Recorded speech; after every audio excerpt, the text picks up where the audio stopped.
I used to live here. Huh? I used to live here. What Huh? is your name? My name is Jennifer. I like taking my hair out like this. It reminds me like when I was 16 in the Bronx, running up and down the block. I saw your high school photo. You did not have hair like that, and we also both attended an all-girls Catholic high school in an Irish and Italian neighborhood, so you weren't running up and down the block. What is your go-to comfort meal? I grew up, I'm Puerto Rican, so I like rice and Are beans. you Puerto Rican? And yes, I am. Jennifer Lopez is a liar. She's lied about her age, her singing, and even where she grew up. Yes, Jenny is not from the block. Now, in 1999, J-Lo was arrested with her then boyfriend at the time, P. Diddy. Why? Well, there was an incident about Diddy injuring someone, and they fled the scene, and it was dramatic, but what came out of all this is that J-Lo had actually been lying about her age. Up until that point, Jennifer had said she was born in 1970, but she was actually born in 1969. Now, this is just strange to me because it was only changed by 1 year. Now, that seems like such an insignificant detail. Why would she change it? Well, it seems like no one really knows. Of course, Hollywood prefers younger stars, but a year difference doesn't seem like that much. Some people have theorized that maybe she changed her age due to schooling and just stuck with it, but I don't know. Lying about your age by 1 year is just weird. Now, J-Lo is known for being youthful, and her secret to this is apparently olive oil.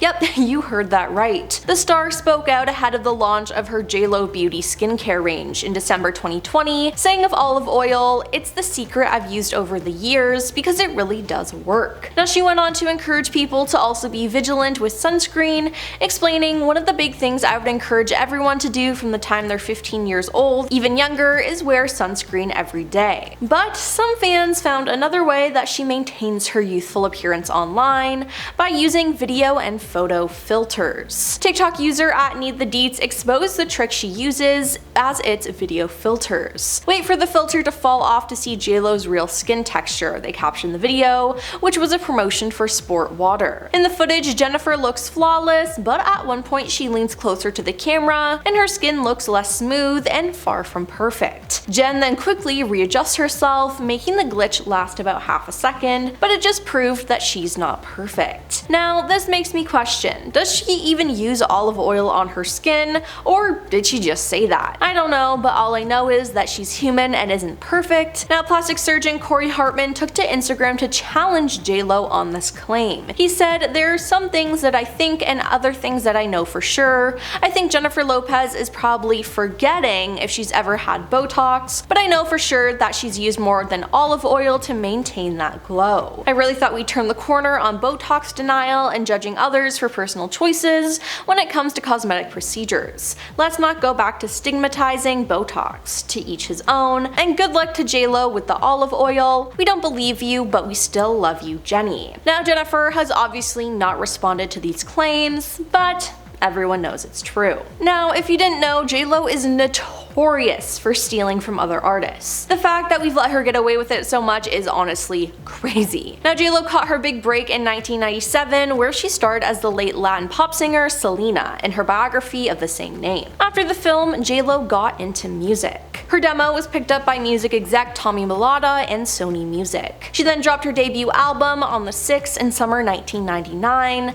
and one big hit from the album was If You Had My Love. People loved it, but it received backlash from R&B singer Shantae Moore. Now, Moore had a near identical song called If I Gave Love, recorded a year prior in 1998. Now, both songs from J-Lo and Moore were written and produced by Rodney Jerkins, and this was done on purpose. It's been said that J-Lo's then boyfriend Diddy pressured Jerkins to write a near identical song. From then on, J-Lo's stealing habits worsened as time went on, and it became more and more obvious. Now, one thing she would continuously do is use background vocals from other artists and claim they were her own. Her songs like Play and the I'm Real remix feature prominent reference track vocals from Christina Milian and Ashanti. Now, Jennifer and Ja Rule's music video for the I'm Real remix, J-Lo reused Ashanti's reference track vocals on the song and passed them off as her own. Now, instead of J-Lo re-recording the song, she left the demo vocals on the song and failed to credit Milian or Ashanti. Now, the worst offender is J-Lo's signature song though, Jenny Jenny from the Block. Natasha Ramos sings on the track's chorus, bridge, and ad-libs. Now Natasha also contributed vocals to multiple songs on J-Lo's third album, This Is Me Then. Now Natasha has downplayed her contributions to the song, but this is directly contradicted by the leaked reference track showing Natasha's chorus and ad-libs are directly cut and pasted. Like, no J-Lo vocals are in there at all. Now J-Lo has also stolen or attempted to steal from other artists like Usher, Brandy Norwood, Mariah Carey, and many more. In 2005, Usher claimed that she stole a song that he cast aside while recording his hugely successful album called Confessions. Usher claimed that J-Lo's single Get Right is actually a re-recorded version of Ride, a song that he co-wrote the year before, which was only available online. He said, "I hate it, but I'd better get some of the publishing rights or else. I didn't put it on my album because I couldn't get it right, but I didn't expect J-Lo to just take it." Then there's J-Lo and her image of being from the Bronx. In her documentary released this year, The Greatest Love Story Ever Told, she says that it's about facing the truth of who you really are. But that clip completely backfired when it went viral, as fans said she wasn't even from the Bronx. A clip showed Jennifer tousle her hair while looking into a mirror, reminiscing about her childhood. She says, "I like taking my hair out like this. It reminds me like when I was 16 in the Bronx, running up and down the block. Crazy little girl who used to be wild and no limits, all dreams." But even though she loves speaking about the Bronx, it's a place she actively avoids. One TikTok creator, Photos by Angela, posted a video alleging that she and J-Lo had gone to the same high school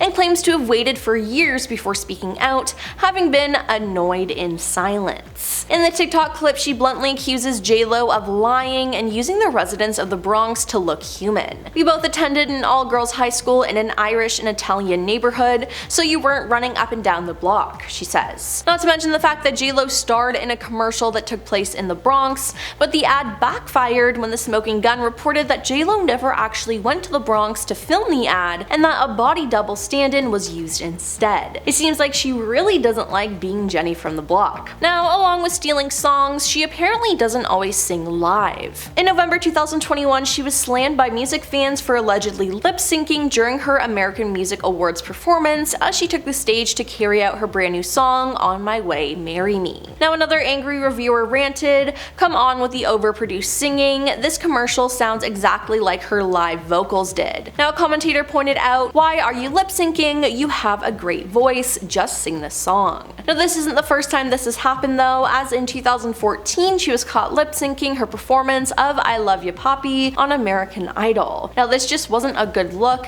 at all. And finally, there was the time she was caught cheating. As we all know, J-Lo and Ben Affleck had an on-again, off-again romance that has been going on since the 2000s and ended this year with the couple getting divorced after being married for only 2 years. Now, the timeline of their relationship is a huge red flag and included alleged cheating. So in July of 2002, J-Lo filed for divorce from her second husband, Chris Judd, citing irreconcilable differences. But this news broke just months after J-Lo had wrapped the movie Jilji alongside Ben. Even though she vehemently denied cheating rumors, Ben took out an ad in The Hollywood Reporter talking about his love for J-Lo before her divorce wasn't even finalized. In fact, Chris Judd's father, Larry, spoke out against the couple and accused J-Lo of being unfaithful to his son. He insinuated that the affair started during the filming of Jilji, saying, "I thought Mr. Affleck would honor a married woman and not just go right into the trailer." He then added that she'd be happier if she just tell the truth and that no one in her inner circle is going to say one negative thing to her. Well, that's all for our list of embarrassing lies Jennifer Lopez has got caught in. Which one do you think is the worst? Let us know in the comments down below, and don't forget to like and subscribe to our channel. I'm your host Emily, and we'll see you next time.